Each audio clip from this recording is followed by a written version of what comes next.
Last.fm is supposed to be the last sort of music site you'll ever need. We know what music you like, we know all about your musical tastes, and then we use that information to recommend you gigs, we recommend you new music, and we put you in touch with other people and connect you to people who have similar music. Audio scribbling is central to Last.fm. You install a plugin for iTunes or Winamp or whatever media player you use, and then every song that you listen to on your computer or on your iPod is scrobbled to Last.fm, and the name of the song and the time is sent to our database and added to your music profile. It started when I was at university in Southampton in 2002. We had to choose a final year project. I wanted to do something fun that involved music, so it started off as a way to answer the question of, okay, what's your favourite band? So collecting the stats on what you've personally been listening to, for me was fascinating because you get to know exactly how many times you played every artist. And it turns out that the artist you listened to the most wasn't necessarily what you thought. So the original audience for Audio Scrobbler was just my friends at university who I told. They told their friends who told their friends. Before long there were a few thousand people around the world using the system, most of which I didn't know. That was already quite exciting at that point. It continued to grow quickly after I left university. I remember we opened a bottle of champagne and we reached our millionth user, and now we're over 30 million users a month. I had no idea that it would become this big.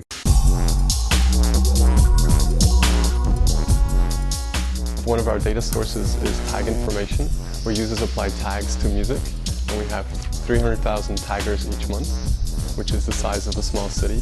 And we can use that information, for example, to create radio stations, so people can tune in to singer-songwriter radio and they will hear all these artists that users have been tagging as singer-songwriter. One of the things we do with our data is we try to find out who the trendsetters are, who are the people who first listen to the new artists, who are the first ones to discover the next big hit.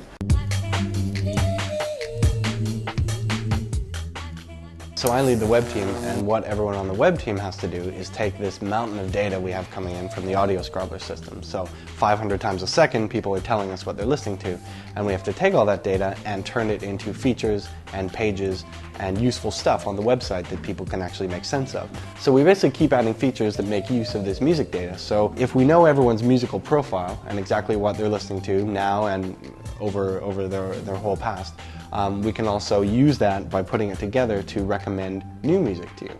So we know what other people listen to that like the same stuff as you that you haven't heard yet. We use something called our hype chart, which is basically who's rising the most quickly in the rankings. To basically find artists, we reached out to them and we said, hey, why don't we put a gig on? And then of course what we can do is use our music profiles to find people who might like the gig and say, hey, come on down.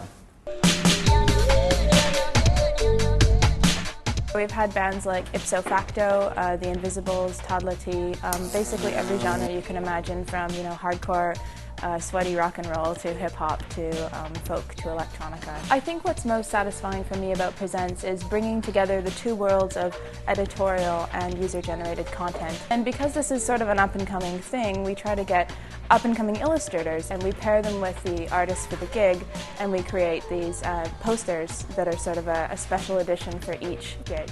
The fact that we're actually going out there and handpicking these artists and choosing which ones to represent on Last.fm, but that this is also backed by such a massive amount of data of what people are actually listening to. Because there's a lot of music initiatives out there that handpick artists. It's pretty exciting for us because we've got the statistics to really put it in place. Yeah, it's very exciting to have an idea like that and actually see that other people are interested in it and watch it grow to millions of people.